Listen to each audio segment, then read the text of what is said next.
What started out as a quiet night turned into a struggle for his life for a Calverton Park police officer.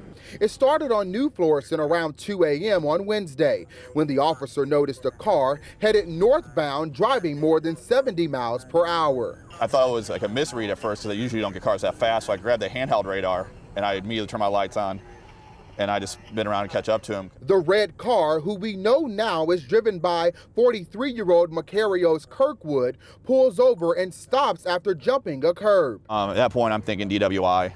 With the speed he was going, the way he stopped, I was thinking DWI the whole way through. In the video, you see the officer approach the car. The officer says he asked Kirkwood for his driver's license and insurance. He gave him one and started rumbling around for the other. I'm like kind of looking around. I'm kind of still figuring out if he's drunk or high. I smell marijuana, so I'm asking him questions right now. A short time later, the officer tells me he instructed Kirkwood to get out of the car for a sobriety test. And that's when the unthinkable happened. So right here, I see the pocket knife, and I tell him to keep his hands up. You see him reach right for his pockets.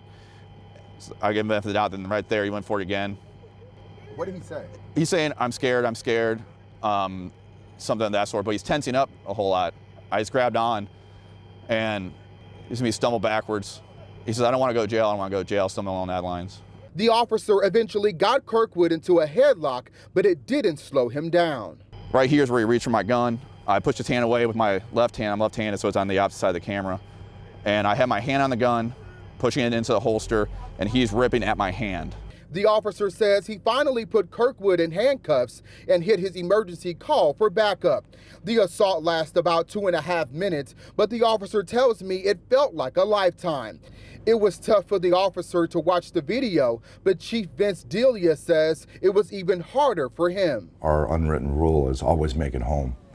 And in this case, he did so, and that's the #1 goal, always make it home from your job.